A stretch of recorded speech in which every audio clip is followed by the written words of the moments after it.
Hello learners, welcome to my channel enlighten knowledge. आज हम study करने जा रहे हैं इन्फ्लेशन चैप्टर में the concept of inflationary gap.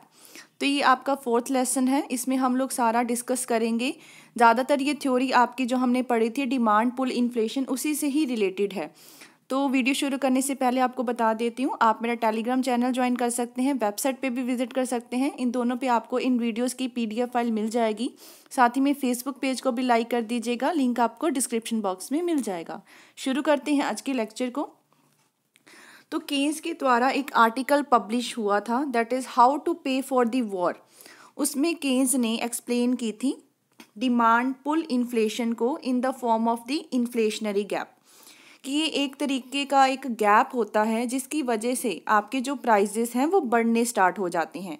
उन्होंने इस कंसेप्ट की डेफिनेशन क्या दी है, the concept of inflationary gap refers to excess of anticipated expenditure over the available output at the base prices. अब राजे इसका क्या मतलब होता है, देखो कि हमारा जो हम कहते हैं ना कि डिमांड अगर ज़्यादा हो जाए सप्लाई से, ठीक है, तो इसको क्या कहते थे, डिमांड पुल इन्फ्लेशन। किस वजह से इन्फ्लेशन आ जाती है, क्योंकि लोग डिमांड तो कर रहे हैं, पीछे से सप्लाई नहीं हो पा रही।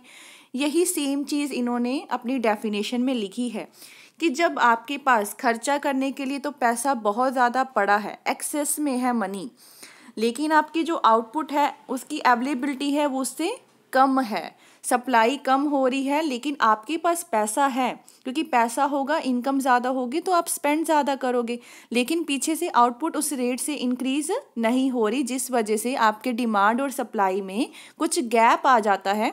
उसी चीज़ को हम लोग क्या कहते हैं, inflationary gap. So it is the difference between total income of the society and the monetary value of the available goods, कि लोगों के हाथ में पैसा कितना है, उनकी टोटल इनकम कितनी है, और जो आपकी अवेलेबल गुड्स एंड सर्विसेज है मार्केट में उसकी वैल्यू कितनी है। अब ये कंसेप्ट को हम जस्ट मॉनेटरी टर्म्स में ही पढ़ने की कोशिश करेंगे, ठीक है। बेस ईयर में देखा जाएगा, when the income of people increase, जब लोगों की आमदन बढ़ती है तो वो क्या करते हैं, इसको स्पेंड करते हैं। स्पेंड करेंगे तो डिमांड क्या हो जाएगी, बढ़ जाएगी। लेकिन if the quantity of available goods in the market is less than the demand, लेकिन आपके पास सप्लाई क्या है, कम है, लेकिन डिमांड ज़्यादा कर रहे हो, तो एक गैप आ जाएगा, amount of money being spend, कि लोग तो खर्चा करना कितना चाहते हैं, लेकिन amount of the available goods, कि कितने पैसे की चीज़ें आपके पास है। तो मॉनेटरी वैल्यू में जब हम इस गैप को निकालेंगे उसको हम लोग इन्फ्लेशनरी गैप कहते हैं। Next thing is during war time, जब युद्ध का टाइम होता है तब इकोनॉमी में हम मान के चलते हैं कि फुल एम्प्लॉयमेंट लेवल की सिचुएशन अराइज करती है, लोगों की आमदन बढ़ना शुरू हो जाती है। अब लोग उसको खरीदने पे लगा देते हैं, कुछ कंजप्शन गुड्स वगैरह खरीदते हैं उस बढ़ी हुई आमदन से, लेकिन सप्लाई आपकी उन गुड्स की उतनी नहीं होती है, क्योंकि ज़्यादातर जो गवर्नमेंट भी है, वॉर लग गई ना राजे, वॉर में हम लोग कंज्यूमर गुड्स तो ज़्यादा नहीं बनाएंगे, उसमें ज़्यादा जो गवर्नमेंट है वो भी अपना पैसा कहाँ पे लगाती है, वॉर मटेरियल्स को बनाने पे, जिस वजह से कंज्यूमर गुड्स की जो डिमांड है वो कम हो जाती है।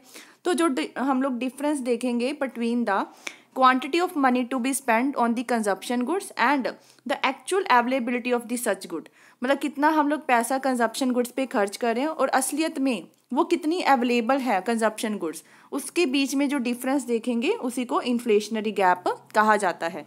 तो कुरिहारा के अकॉर्डिंग भी उन्होंने सेम डेफिनेशन दी है, excess of anticipated expenditure over the available output at the base prices is called inflationary gap. अब हम एग्जाम्पल की हेल्प से इसको समझ लेते हैं। सपोज करो कि टोटल आउटपुट जो आपकी कंट्री में है ड्यूरिंग द वॉर ईयर, ठीक है, वॉर के ईयर में टोटल जो आपकी अमाउंट या टोटल आउटपुट है वो कितनी प्रोड्यूस हुई है, कितने करोड़ की प्रोड्यूस हुई है, दैट इज ₹1500 करोड़।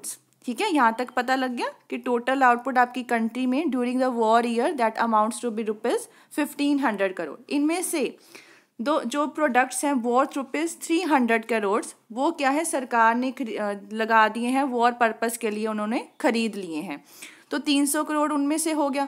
इसका मतलब लोगों के पास जो असली में है वो गुड्स बचे कितने की, 1500 में से 300 माइनस करवा दिए तो गुड्स वर्थ कितने की बच गई, 1200 करोड़। ये हमने गुड्स कौन सी निकाली हैं, जो कंजप्शन गुड्स हैं, जो लोग खरीदेंगे। वॉर आइटम्स तो वो खरीदेंगे नहीं ना, वो तो गवर्नमेंट ने बॉट कर ली, वहाँ से 300 करोड़ की कर ली, बचा कितना 1200। इसका मतलब 1200 करोड़ की गुड्स हमारे पास है अवेलेबल कंजप्शन के लिए। हाउएवर, लेकिन लोगों के हाथ में पैसा कितना है, उनकी मॉनेटरी इनकम कितनी है 1800 करोड़ की, जिनमें से सरकार ने टैक्सेस के थ्रू उनसे 400 करोड़ रुपए वापस ले लिए, टैक्सेस लगा दिए। तो 1800 में से 400 गई, कितना आ जाएगा 1400 आ गया। अब देखो यही तो गैप है, 1200 करोड़ की गुड्स पड़ी है, आपके पास पैसा बचा है 1400 करोड़। इसका मतलब it means people are prepare to spend ₹1400 crore. लोग तो इतना स्पेंड करना चाहते हैं, लेकिन सप्लाई कितने की हो रही है 1200 करोड़ की। तो ये जो गैप आया 200 का, 1400 में से 1200 करोड़ माइनस कर दिए, जो 200 करोड़ का गैप आया, इसी को हम लोग क्या कहते हैं, इन्फ्लेशनरी गैप। इसी गैप की वजह से प्राइजेज आपके बढ़ना शुरू हो जाते हैं, तब तक बढ़ते रहते हैं जब तक डिमांड आपकी सप्लाई के बराबर नहीं हो जाती। अब यहाँ पे भी हम लोग समझ लेते हैं कि पर्टिकुलर्स दिया गया है, एक तरफ अमाउंट दिया गया है। नेशनल इनकम बीइंग पेड, इसका मतलब ये होता है कि आपके पास कितना पैसा अवेलेबल है, मॉनेटरी इनकम कितनी थी लोगों के हाथ में, वो कितनी थी 1800 करोड़ की, उनमें से टैक्सेस कितने लगे 400 करोड़ के। तो डिस्पोजेबल इनकम कैसे निकालते हैं, इनकम में से टैक्सेस को माइनस करवा दिया, मतलब आपके पास असल में कितनी आमदन बची 1400 करोड़ की। अब देखो ग्रॉस नेशनल आउटपुट, असली आउटपुट कितने की प्रोड्यूस हुई थी 1500 करोड़ की, उनमें से वॉर परचेजेस कितने के हो गए 300 करोड़ के। अब टोटल सप्लाई जो गुड्स की है वो कितनी रह गई 1200 करोड़ की। तो इन्फ्लेशनरी गैप ढूंढो, 1400 में से 1200 करोड़ माइनस करवा दी, आंसर क्या आ गया 200। अब नीचे आप एक लाइन पढ़ रहे होगे, that is a notable line, if out of disposable income, अगर इसी इनकम में से, डिस्पोजेबल इनकम में से लोग कुछ पैसा क्या कर लेते हैं, सेव करते हैं, तो आपका इन्फ्लेशनरी गैप कम होके कितना रह जाएगा 100 करोड़ रह जाएगा, क्योंकि उन्होंने स्पेंड नहीं ना किया वो पैसा। 1400 में से उन्होंने कुछ पैसा जो 100 है वो अपने पास सेव करके रख लिया, तो वैसे ही गैप जो होगा इन्फ्लेशनरी गैप वो कम होना शुरू हो जाएगा। तो ये एग्जाम्पल उन्होंने बताई है। अब हम लोग फिगर की हेल्प से इसको समझ लेते हैं।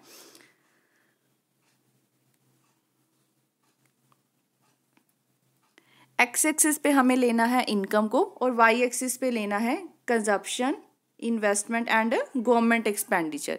तो गवर्नमेंट किस तरीके से खर्चा करती है, तो यहाँ पे हम लोग पहले एग्रीगेट सप्लाई की लाइन बनाएंगे जो कि 45 डिग्री के एंगल से बनती है। ये हमारी हो गई एग्रीगेट सप्लाई की लाइन। एग्रीगेट डिमांड की लाइन ऊपर से शुरू होगी, क्योंकि कंजप्शन वगैरह इनकम जीरो पे भी कुछ ना कुछ कंजप्शन करते हैं। तो ये हमारी क्या है एग्रीगेट डिमांड, किसके बनी है C+I+G से बनी है। अब क्या हुआ कि गवर्नमेंट ने अपना एक्सपेंडिचर अगर बढ़ा दिया, अब इस लाइन की मैं बात करूं तो यहाँ पे आउटपुट कितनी की प्रोड्यूस हो रही है, OY1 आपकी आउटपुट है लेवल। और ये जो पॉइंट हमने पहले शो किया है, ये आपका पॉइंट कौन सा है, फुल एम्प्लॉयमेंट का पॉइंट है, जहाँ पे पूर्ण रोजगार की स्थिति पाई जाती है। सपोज करो कि सरकार ने अपना खर्चा बढ़ा दिया, जिस वजह से एग्रीगेट डिमांड शिफ्ट होके कहाँ चली जाएगी, ऊपर की तरफ। ये हमारी हो गई एग्रीगेट डिमांड डैश, जो कि बनी किससे है C+I+G+ डेल्टा जी से। डेल्टा जी मतलब गवर्नमेंट का एक्सपेंडिचर हुआ है, यहाँ पे उन्होंने खर्चा बढ़ा दिया, जिस वजह से ये शिफ्ट हो गई है upward. Full employment level of income पे आपकी एग्रीगेट डिमांड, अब देखो यहाँ पे हमने इक्विलिब्रियम पॉइंट क्या मिला E1, आउटपुट कितनी प्रोड्यूस हो रही है OY2, लेकिन हमने तो फुल एम्प्लॉयमेंट लेवल से देखना है। तो यहाँ पे एक लाइन ड्रॉ करो, ठीक है, ये आ जाएगा। यहाँ पे हम लोग पॉइंट क्या दे देते हैं, F पॉइंट दे देते हैं। इस पॉइंट से हमें पता क्या लग रहा है कि एग्रीगेट आपकी डिमांड क्या है ज़्यादा है, लेकिन सप्लाई क्या है E। वैसे देखो एग्रीगेट डिमांड है F पॉइंट पे, सप्लाई हो रही है E पॉइंट पे हो रही है, जहाँ पे फुल इक्विलिब्रियम लेवल है। तो इसका मतलब ये जो गैप निकल के आया, इसी गैप को हम लोग क्या कहते हैं, इन्फ्लेशनरी गैप कहते हैं। ठीक है, हैंस जो आपका EF पॉइंट होगा वो इन्फ्लेशनरी गैप का होगा।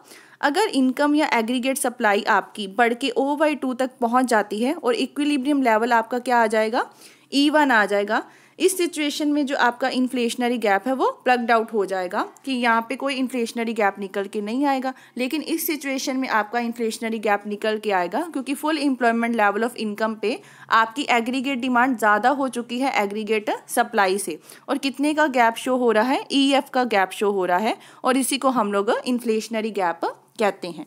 तो अजय समझ में आ गया होगा आपको इन्फ्लेशनरी गैप। कोई भी कन्फ्यूज़न हो आप कमेंट सेक्शन में लिख सकते हो।